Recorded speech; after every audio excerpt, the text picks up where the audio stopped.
Bonjour, j'ai le plaisir de vous présenter la vidéo qui va repasser l'actualité du réseau Sequoia de cet été et également vous parler du mois de septembre. Alors je tourne cette vidéo à Liège puisque nous sommes présents ce premier week-end de septembre dans le cadre du salon Retrouvailles. Alors pour l'instant Liège n'est pas réellement ardente, il est 7h30 du matin, je suis sur la belle liégeoise et j'ai le plaisir donc de vous présenter cette vidéo. Alors dans cette vidéo, nous passerons en revue les photos des activités du mois d'été. Vous aurez l'occasion de visionner aussi deux vidéos de deux activités qui ont été tournées. Tout d'abord la visite de Bastogne en véhicule militaire et une activité très surprenante qui était la visite de l'écomusée de Traigne. Visite au cours de laquelle les membres du réseau Sequoia se sont retrouvés dans une classe en 1932. C'était vraiment excellent comme activité. Je vous parlais bien évidemment aussi de toute une série de projets que nous avons lancés au niveau du réseau Sequoia et aujourd'hui c'est la rentrée et nous allons reprendre ces projets de plus belle. Bienvenue aux nouveaux membres qui ont eu la riche idée au mois d'août de décider de tester le réseau Sequoia pendant 3 mois. Alors un petit mot sur le salon Retrouvailles à Liège, pour les personnes qui ne connaissent pas ce salon. C'est un salon qui se déroule dans le parc de la Bovry. C'est organisé par l'ASBL Angers et ce salon a comme objectif de regrouper toutes les ASBL, toutes les associations qui sont présentes sur la ville de Liège. Et évidemment, le réseau Sequoia a la chance de pouvoir faire partie des exposants de ce salon.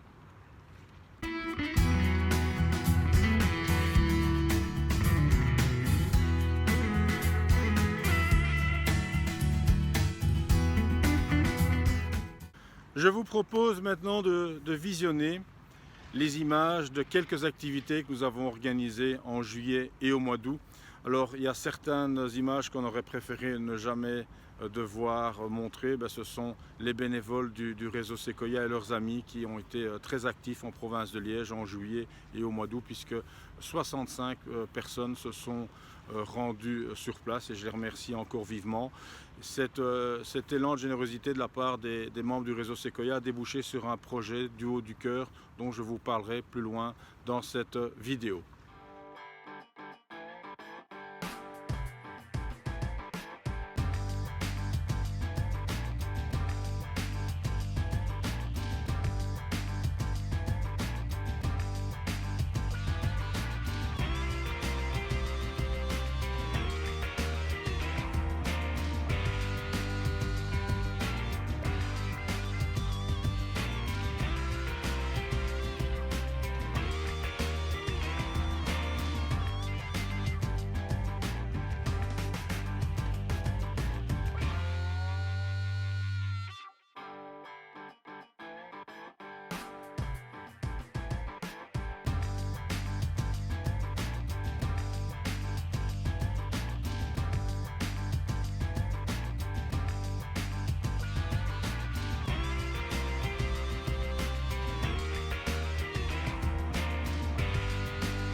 visiter bien sûr l'endroit le plus connu de Bastogne, le fameux Bois Jacques, où la Easy Company, qui était rendue célèbre par la série Band of Brothers, a combattu, et c'est l'endroit le plus touristique de Bastogne.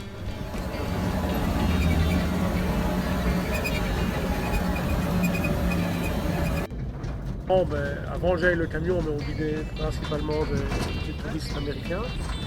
Mais ici, maintenant, on se rend compte qu'avec le Covid, les Belges, les Français, les Luxembourgeois décident de redécouvrir leur propre région.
Alors l'actualité du réseau Sequoia, ce sont aussi deux projets. Donc il y a le projet sociétal que vous connaissez déjà, qui continue bien évidemment. Il a été un petit peu mis en parenthèse cet été.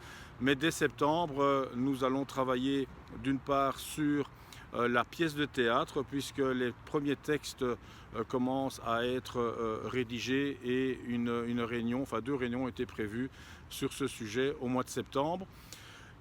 Au niveau du projet sociétal, toujours, nous allons lancer une collaboration avec une école à Liège. L'idée de voir quelle est la perception du vieillissement auprès des élèves.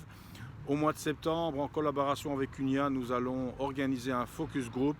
Un focus group, c'est quoi? C'est réunir plusieurs personnes qui vont échanger et partager leurs sentiments sur la perception du vieillissement. Et sur base de ces constats, des informations glanées dans ces focus group, eh bien, nous allons proposer des actions bien évidemment, mais aussi rédiger des documents, des textes sur l'agisme et sur la perception du vieillissement.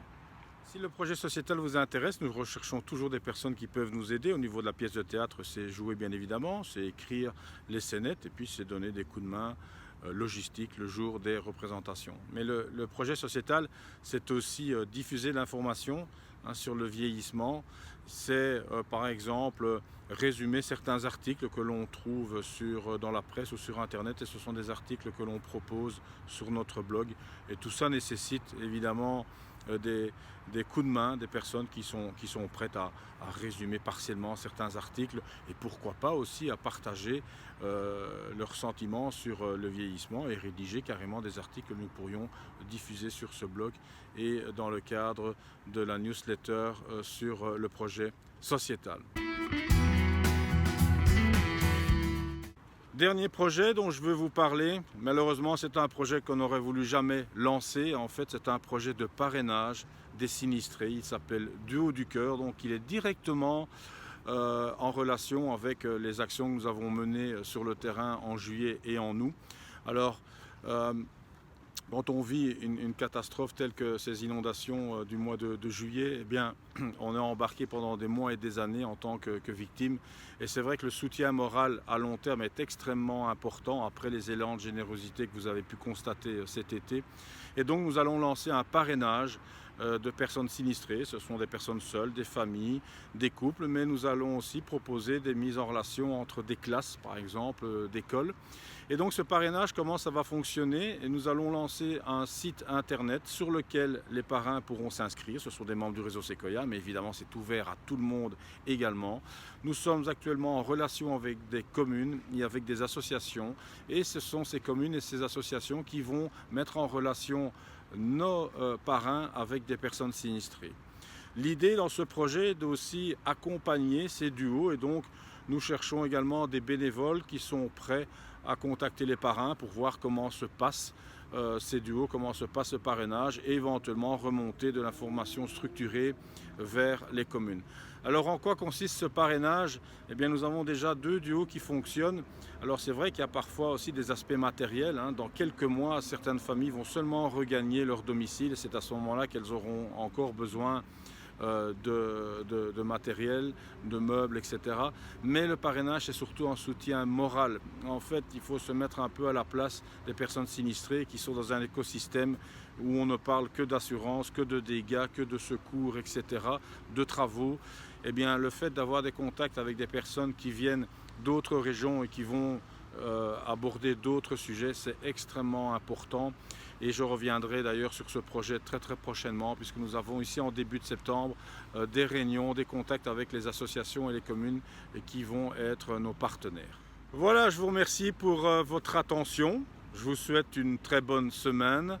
Au plaisir de vous revoir et de vous voir très prochainement lors d'une activité du réseau Sequoia.